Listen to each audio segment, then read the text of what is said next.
Welcome back to our channel study pad. আজ আমাদের আলোচ্য বিষয় দশম শ্রেণীর জ্যামিতি। এই দশম শ্রেণীর জ্যামিতিতে আমরা কোষে দেখি 15.1-এর পার্ট 2 অর্থাৎ 3 এবং 4 এই দুটি সমস্যার সমাধান করব।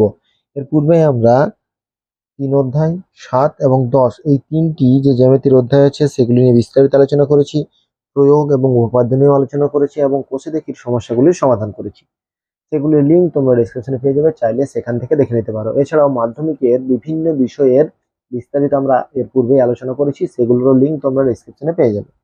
আজকের আলোচ্য বিষয়টা যে প্রয়োগটা আছে সেটা হচ্ছে, দেখো কি বলেছে, একটি বৃত্ত অঙ্কন করলাম যার পি আর একটি ব্যাস। পি বিন্দুতে একটি স্পর্শক অঙ্কন করলাম এবং ওই স্পর্শকের ওপর এস এমন একটি বিন্দু নিলাম যাতে P R equal to P S. R S বৃত্তকে টি বিন্দুতে ছেদ করেছে।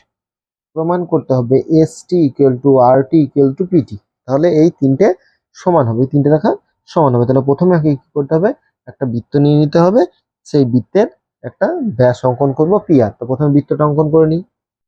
দেখো, একটা বৃত্ত অঙ্কন করলাম, বৃত্তের ব্যাস হচ্ছে পি আর। তাহলে প্রথমে পি আরটা লিখে নিই। তাহলে বৃত্তের ব্যাস হলো পি আর। পি বিন্দুতে একটা স্পর্শক অঙ্কন করতে বলেছে, ঠিক আছে। পি বিন্দুতে একটা স্পর্শক, তাহলে পি বিন্দুতে একটা স্পর্শক আমরা অঙ্কন করে নিই। পি বিন্দুতে স্পর্শক সবসময় ব্যাসার্ধের সঙ্গে কি থাকবে, লম্বভাবে থাকবে, 90 ডিগ্রি কোণ করবে। এবার আমাকে বলেছে পি আর এবং পি এস এ দুটো সমান, তাহলে এখানে ধরে নিলাম এটা হচ্ছে এস। এবার এটাকে আমরা যোগ করব। তাহলে এটাকে যদি আমরা যোগ করি, এটাকে আমরা যোগ করে নিলাম, ঠিক আছে। এরপর বলেছে এই পিটাকে, যে এস আর আছে, এটাকে টি বিন্দুতে ছেদ করছে। এটাও আমার বলে দিয়েছে যে আর এস বৃত্তকে টি বিন্দুতে ছেদ করে। আর এস বৃত্তকে টি বিন্দুতে ছেদ করছে, তাহলে এটার নাম কি দিলাম, এটার নাম আমরা দেব টি। এটাকে আমরা যোগ করব। দেখো, যেটা যেটা প্রদত্ত আছে সেটা আমরা কিন্তু প্রথমেই লিখে নেব, ঠিক আছে। তাহলে এই প্রদত্ত অংশটা এবার আমরা এটা লিখে নিতে পারি। যেটা বলেছে যে একটা বৃত্ত অঙ্কন করলাম, হলো ও কেন্দ্রে একটা বৃত্ত, ঠিক আছে। ও কেন্দ্রে একটা বৃত্ত, এবং এই বৃত্ত যদি আমার ওখানে কিছু বলে দেয়নি, আমরা লিখে নিলাম যে একটা ও কেন্দ্রে বৃত্ত। এর ব্যাসটা হচ্ছে কত, পি আর। তাহলে পি আর ব্যাস। তারপর বলছে পি বিন্দুতে একটা স্পর্শক অঙ্কন করলাম যা এস বিন্দুতে, এবং এস আর যখন অঙ্কন করছি তখন বৃত্তকে কোথাও টি বিন্দুতে ছেদ করছি, ঠিক আছে। তাহলে আমাকে পুরো জিনিসটা যেটা বইয়ে দেওয়া আছে, অর্থাৎ সবসময় দেখবে যে প্রয়োগগুলো করবে, দেখো এইখান থেকে এই পর্যন্ত, ঠিক আছে, এখান থেকে এই পর্যন্ত এটা হচ্ছে প্রদত্ত। তো প্রদত্তটা লিখে নেবে। তারপর এবার যেটা প্রমাণ করতে হবে, অর্থাৎ প্রামাণ্য, আমরা লিখব প্রামাণ্য। যেটা প্রমাণ করতে হবে, কি প্রমাণ করতে হবে, এখানে প্রমাণ করতে হবে যে S T equal to R T equal to PT. এর আগে বললাম প্রদত্ত, যেটা বইয়ে দেওয়া আছে সেইটাকে লিখবে। এটা হলো প্রদত্ত, তারপর হচ্ছে প্রামাণ্য। এরপর যেটা আমার সেটা হচ্ছে প্রমাণ। এর পরের পয়েন্ট হচ্ছে প্রমাণ। আমরা এখান থেকে প্রমাণটাকে লিখব, ঠিক আছে। দেখো, প্রমাণ করতে গেলে প্রথমেই আমার যেটা দেখতে হবে যে পি আর হচ্ছে বৃত্তের ব্যাস এবং পি বিন্দুতে পি এস হচ্ছে স্পর্শক। এটা বলে দিয়েছে। তাহলে প্রথমে ওটা লিখে নিই যে পি আর বৃত্তটির ব্যাস এবং এবং পি বিন্দুতে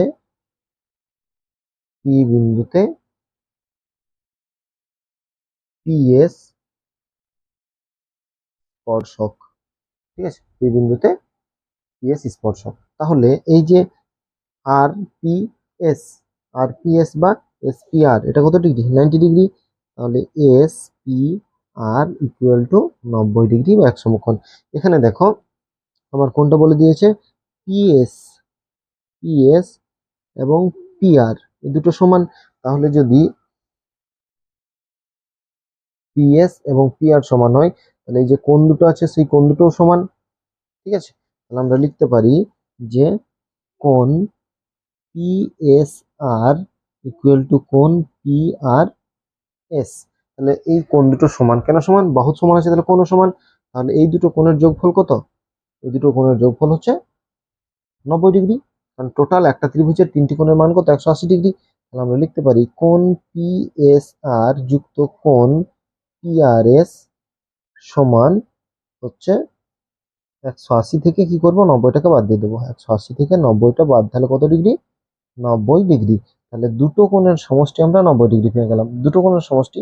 এরপর দুটো কোণকে আমরা লিখতে পারি, দুটো কোণ সমান তো, তাহলে আমরা ধরে নাও এখানে PSR যুক্ত PSR, তার মানে কত হচ্ছে? 90 ডিগ্রি। তাহলে 2PSR, তাহলে PSR সমান হচ্ছে 90/2 সমান হচ্ছে 45 ডিগ্রি। তাহলে এটা যদি 45 ডিগ্রি হয়, তাহলে আমরা বলতে পারি যে PRS এটাও হচ্ছে 45 ডিগ্রি। ঠিক আছে, তাহলে দুটো কোণ আমরা 45 করে পেয়ে গেলাম। ঠিক আছে, দুটো কোণ 45 করে পেয়ে গেলাম। এরপর হচ্ছে PTS। এখানে দেখো, এইটা যদি ব্যাস হয় তাহলে এটা অর্ধবৃত্তস্থ কোণ। অর্ধবৃত্তস্থ কোণ কি? সমকোণ। তাহলে আমরা লিখব যে কোণ PTR, কোণ PTR সমান হচ্ছে 90 ডিগ্রি। কারণ হচ্ছে অর্ধবৃত্তস্থ কোণ। অর্ধবৃত্তস্থ কোণ কি? সমকোণ। অর্ধবৃত্তস্থ কোণ হচ্ছে সমকোণ। ঠিক আছে, অর্ধবৃত্তস্থ কোণ হচ্ছে সমকোণ, মানে 90 ডিগ্রি। তাহলে এটা যখন 90 ডিগ্রি হয়ে গেল, এটা 90 ডিগ্রি হয়ে গেল, এরপর আমরা এই কোণটা আমরা জানি 45 ডিগ্রি, এই কোণটা 90 ডিগ্রি, তাহলে এই কোণটা কত? তাহলে আমরা লিখব যে কোণ TPR, কোণ TPR সমান, দেখো এটা হচ্ছে 90 ডিগ্রি, এটা কত? এটা হচ্ছে 45 ডিগ্রি। তাহলে 180 মাইনাস 90 ডিগ্রি প্লাস 45 ডিগ্রি, তাহলে 180 মাইনাস 135 ডিগ্রি, তার মানে হলো এটাও 45 ডিগ্রি। তাহলে এই কোণটাও কত হয়ে গেল? 45 ডিগ্রি। তাহলে একটা কোণ 45, দুটো 45, এটাও 45। ঠিক আছে, এই তিনটি কোণই 45 45 করে আমরা পেয়ে গেলাম। তাহলে টিপিআর, এই যে টিপিআর এবং টিআরপি, টিআরপি এবং টিপিআর দুটোই কত? 45 45। ঠিক আছে, তাহলে এখানেও আমরা এটা পেয়ে গেলাম 45 ডিগ্রি। তাহলে যখন, এটাও আমরা লিখে দিই যে টি টি পি আরটা পেলাম, আর টি আর পি এটাও 45 ডিগ্রি। তাহলে এই ক্ষেত্রে আমরা বলতে পারি কোণ দুটি সমান। তাহলে লিখতে পারি অতএব টিপিআর ইকুয়াল টু টিআরপি, এই দুটো সমান। তাহলে কোণ দুটো যদি সমান হয়, সেক্ষেত্রে আমরা বলতে পারি যে বাহু দুটিও সমান। তাহলে এই বাহুটির সঙ্গে এই বাহুটি সমান, তাহলে বলতে পারি PT equal to P PT equal to RT, R T, এই দুটো সমান আমার প্রমাণ হয়ে গেল। এটা হচ্ছে 1 নম্বর। কোণ থেকে দেখো আমি সমান প্রমাণ করলাম। এরপর যদি আমি এসপিটি এসপিটি যদি এই ত্রিভুজটাকে দেখি, এসপিটি ত্রিভুজটাকে দেখি, ত্রিভুজ এস পি টি এর, দেখো এটা একটা সরকার, এটা তো 90 ডিগ্রি হয়ে গেছে। তাহলে এই কোণটা কত? এটাও 90 ডিগ্রি। আমরা বলতে পারি যে পিটিএস, পিটিএস সমান হচ্ছে 90 ডিগ্রি। আর আগেই বলা আছে পিএসটি এটা কত ডিগ্রি? 45 ডিগ্রি। তাহলে আমাকে কোন কোণটা বার করতে হবে? এই কোণটা বের করতে হবে, মানে পি টি পি এস, এই কোণটা বের করে এটা 90 ডিগ্রি পেয়ে গেলাম। এটা কত? এটা হচ্ছে 45 ডিগ্রি। তাহলে এটাও কত হবে? এটাও সেই একই রকম হবে, যে অতএব কোণ টিপিএস সমান হচ্ছে 180, 90 ডিগ্রি প্লাস 45 ডিগ্রি। তাহলে 180 মাইনাস 135, তার মানে হচ্ছে 45 ডিগ্রি। ঠিক আছে, এটা হয়ে গেল 45 ডিগ্রি। এসপিটি, এসপিটি বা টিপিএস দুটো ক্ষেত্রে। তাহলে যদি এই কোণ দুটো সমান হয়, ঠিক আছে, এই কোণটা এবং এই কোণটা দুটোই তো 45 ডিগ্রি, তাহলে আমরা বলতে পারি, দেখো আমরা বলতে পারি যে পিএসটি ইকুয়াল টু টিপিএস এই দুটো সমান, সেক্ষেত্রে আমরা বলতে পারি যেহেতু সমান অতএব আমরা বলতে পারি যে টিএস টিএস বা ST equal to P T, ST equal to PT, এটা হচ্ছে 2 নম্বর। তাহলে এখানে দেখো পিটির সঙ্গে আরটি সমান, আবার পিটির সঙ্গে এসটিও সমান। তাহলে 1 নম্বর এবং 2 নম্বর দুটো সমীকরণ থেকে আমরা বলতে পারি যে ST equal to RT equal to PT, এটা হচ্ছে প্রুভড বা প্রমাণিত। দেখো এটাই আমার প্রমাণ করতে বলেছিল। যখন আমরা লিখি ST equal to RT equal to PT, হয়েছে ST equal to RT equal to PT, এখানে পিটি ইকুয়াল টু আরটি হলো, আর এখানে পিটি ইকুয়াল টু এসটি হলো। তাহলে দুটোই পিটির সঙ্গে সমান, তাহলে তিনটাকে আমি সমান প্রমাণ করতে পারি। দেখো তাহলে এখানে মেন যেটা কনসেপ্ট, পুরো কনসেপ্টটা যদি আমরা দেখি তাহলে কনসেপ্টটা কি পরপর দেখো ধাপ অনুযায়ী করলে আমাদের খুব সহজ মনে হচ্ছে, কিন্তু যখন আমরা প্রয়োগটা দেখবো তখন মনে হবে যে অনেক কঠিন। প্রথমত কি, যখন আমি দুটো জিনিস, দুটো কনসেপ্ট এখানে আমার কাজে লাগছে, তিনটে, একটা ত্রিভুজের 3টি কোণের সমষ্টি 180 ডিগ্রি, এটা তো লাগবেই, এটা হচ্ছে 1 নম্বর। দ্বিতীয় কনসেপ্টটা কি, দ্বিতীয় হচ্ছে যে যখনই কোনো স্পর্শক অঙ্কন করবো ব্যাসার্ধের সঙ্গে 90 ডিগ্রি কোণ উৎপন্ন করবে বা লম্বভাবে থাকবে। আর একটা হচ্ছে যে অর্ধবৃত্তস্থ কোণ সমকোণ। এই কনসেপ্ট গুলো থাকলে আমরা খুব সহজে প্রমাণ করতে পারবো এই প্রয়োগটি। এবং আরো কি, কোণ সমান হলে বাহু সমান হয়, বাহু সমান হলে কোণ সমান হয়, এগুলো তো আমরা আগে থেকেই শিখছি। ঠিক আছে, তাহলে প্রত্যেকটা বিষয় বারবার বলি, প্রয়োগের ক্ষেত্রে বেসিক জ্যামিতির বেসিক কনসেপ্টটা যদি আমরা জানি তাহলে খুব সহজেই আমরা প্রয়োগগুলি সমাধান করতে পারবো। এর পরবর্তীতে দেখো 3-এর প্রয়োগটা আমরা করলাম, এরপর আমাদের 4-এর প্রয়োগটা কি আছে দেখে নাও, অর্থাৎ 4-এর সমস্যাটা আমরা সমাধান করব। এখানে বলেছে যে একটি ও কেন্দ্রীয় বৃত্তের অঙ্কন করি যার দুটি ব্যাসার্ধ ও এ ও বি পরস্পর লম্ব। ঠিক আছে, ব্যাসার্ধ দুটি পরস্পর লম্ব। এ বি বিন্দু দুটি অঙ্কিত স্পর্শদ্বয় পরস্পরকে টি বিন্দুতে ছেদ করে। তাহলে এ বি মানে দুটি পরিধিতে, এ আর বি দুটি পরিধিতে লেগে আছে, ও যদি কেন্দ্র হয়, যদি ব্যাসার্ধ অঙ্কন করি ও এ আর ও বি, তাহলে এ আর বি দুটো পরিধিতে আছে, সেখানে দুটো কি করেছে, স্পর্শক, সেই স্পর্শক দুটো টি বিন্দুতে ছেদ করছে। তাহলে প্রমাণ করতে হবে যে এ বিটা ও টি এবং তার পরস্পরকে লম্বভাবে সমদ্বিখণ্ড করে। এ বি ইকুয়াল টু ও টি এবং তারা পরস্পরকে লম্বভাবে সমদ্বিখণ্ডিত করে। তাহলে দেখা যাক, প্রথমে আমরা একটা ও কেন্দ্রীয় বৃত্ত অঙ্কন করে নিই এবং দুটি ব্যাসার্ধ অঙ্কন করি ও এ ও বি, এবং এ এবং বি বিন্দুতে দুটি স্পর্শক অঙ্কন করি। তাহলে প্রথমে চিত্রটা আমরা অঙ্কন করে নিই। দেখো এটা হচ্ছে ও কেন্দ্রীয় বৃত্ত, ঠিক আছে, এটা হচ্ছে ও কেন্দ্রীয় বৃত্ত। এরপর এই যে ও কেন্দ্রীয় বৃত্ত দুটো বলেছে আমার ব্যাসার্ধ, ঠিক আছে, একটা হচ্ছে ও এ এবং একটা ও বি, দুটো পরস্পর লম্ব, দুটো হচ্ছে পরস্পর লম্ব, ও এ এবং ও বি, ও এ ও বি। এরপর দুটো জায়গা থেকে দুটো স্পর্শক, স্পর্শক মানে কি হবে, এর সঙ্গে 90 ডিগ্রি কোণ করে থাকবে, তাই না? তাহলে একটা স্পর্শক অঙ্কন করলাম, আর এখানেও একটা স্পর্শক, এখানেও একটা স্পর্শক, দুটো স্পর্শক অঙ্কন করেছি। এই স্পর্শক দুটি পরস্পর টি বিন্দুতে ছেদ করছে, ঠিক আছে, এটাও আমাকে বলে দিয়েছে। এরপর আমাকে যেটা বলছে যে এ বি সমান ও টি, এই দুটোকেও আমাকে অঙ্কন করে নিতে হচ্ছে যে এ বি, আর এটা হচ্ছে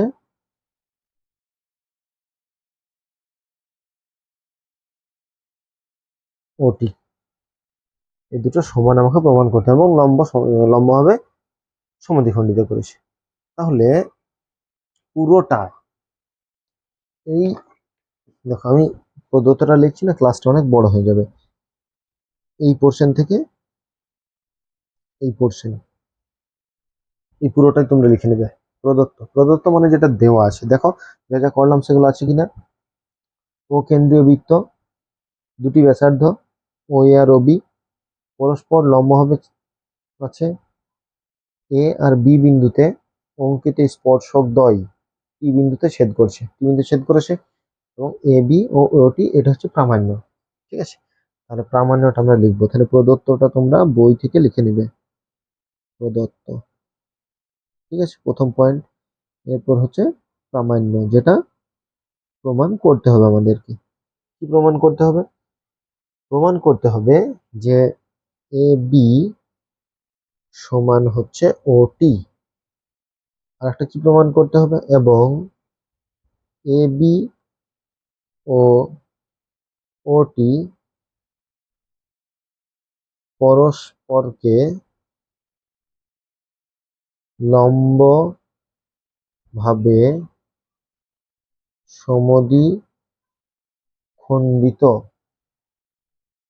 সমদ্বিখণ্ডিত করে।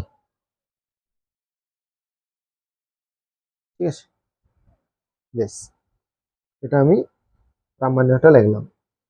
এবার হচ্ছে প্রমাণ। এখানে অঙ্কনের কোনো প্রয়োজন নেই, নাহলে অঙ্কনের একটা পয়েন্ট হতো। প্রমাণটা প্রথমেই আমার যেটা পরস্পরকে লম্বভাবে অবস্থিত, এটা প্রথমে লিখি, কে ও এ আর ও এ ও ও বি। এটা হচ্ছে, এটা লিখে নিই, পরস্পর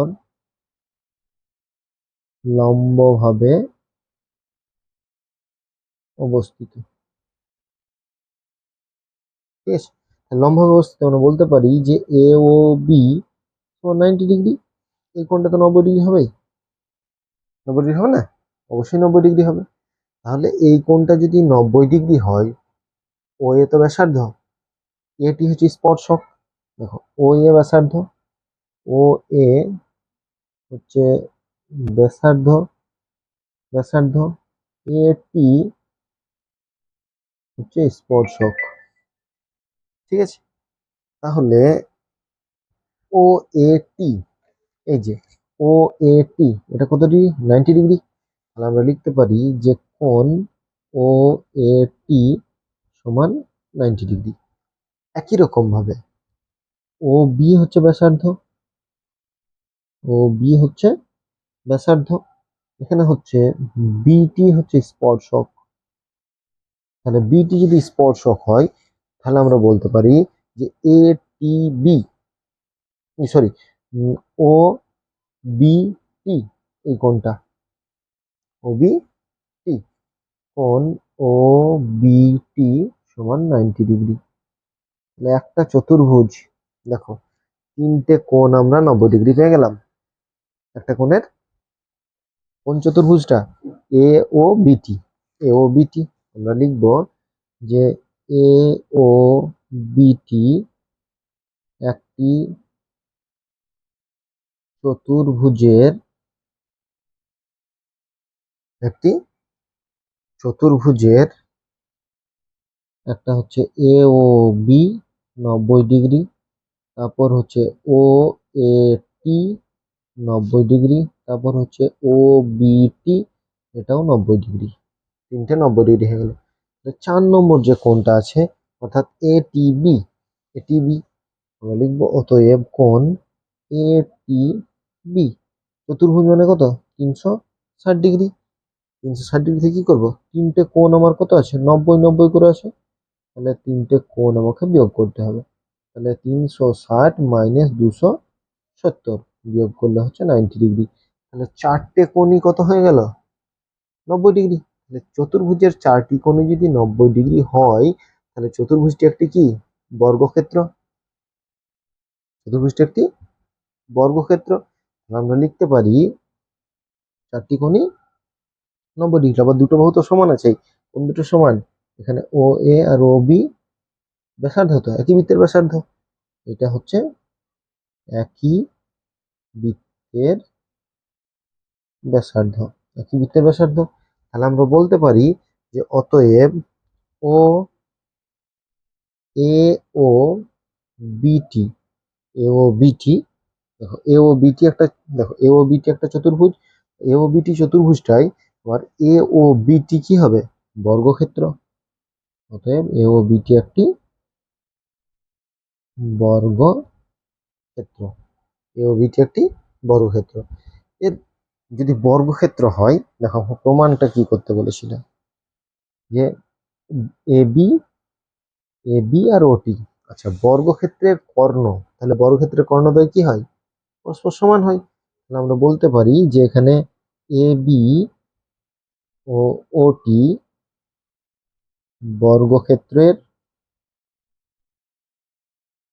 কর্ণ, বর্গক্ষেত্রের কর্ণ দুই পরস্পর সমান তো, তাহলে অতএব এ বি ও ওটি সমান, এখানে আমরা লিখব যে বর্গক্ষেত্রের কর্ণদ্বয় পরস্পর সমান। এটা আমরা জানি, ঠিক আছে, এটা আমরা আগে থেকেই জানি যে বর্গক্ষেত্রের কর্ণদ্বয় পরস্পর সমান। এরপর যেটা বলেছে লম্বভাবে সমদ্বিখণ্ডিত করে, বর্গক্ষেত্রের কর্ণদ্বয় পরস্পরকে লম্বভাবে সমদ্বিখণ্ডিত করে, লম্বভাবে সমদ্বিখণ্ডিত করে। তাহলে আমরা লিখব যে এখানে এ বি লম্ব ও টি, এই ক্ষেত্রে আমরা বর্গক্ষেত্রের কর্ণদ্বয় পরস্পরকে পরস্পরকে সমদ্বিখণ্ডিত সমদ্বিখণ্ডিত করে, ঠিক আছে।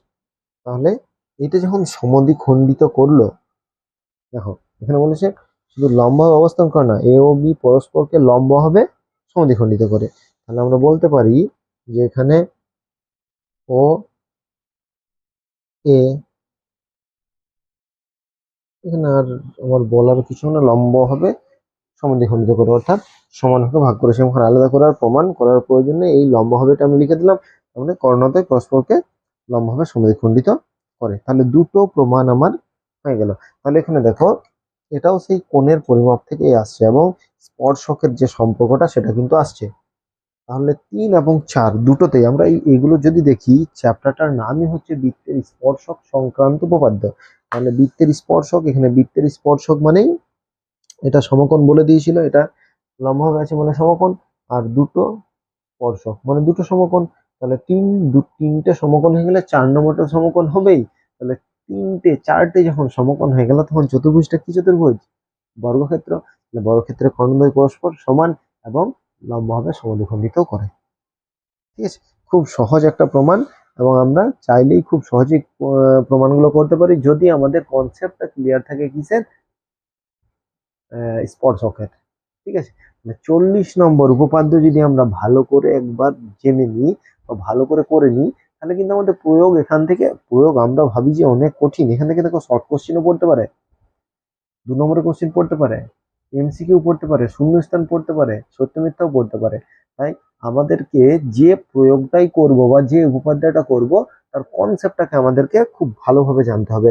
আমরা যদি সেগুলো জেনে নিই তাহলে খুব সহজেই আমরা প্রত্যেকটা প্রয়োগের উত্তর করতে পারবো। তাহলে দুটো প্রয়োগ আমরা করলাম, এই প্রয়োগগুলি যদি তোমাদের বুঝতে অসুবিধা হয় বা কোথাও হয়তো করতে গিয়ে সমস্যা হলো, সবসময় একটা জিনিস যখন এগুলো দেখবে শুধুমাত্র দেখলেই মনে হবে হ্যাঁ খুব সহজ, সেটাকে খাতাতে করবে, খাতা করার পর প্র্যাকটিস করবে, তারপর নিজেরা করার চেষ্টা করবে, তাহলে দেখবে আর ভুলবে না।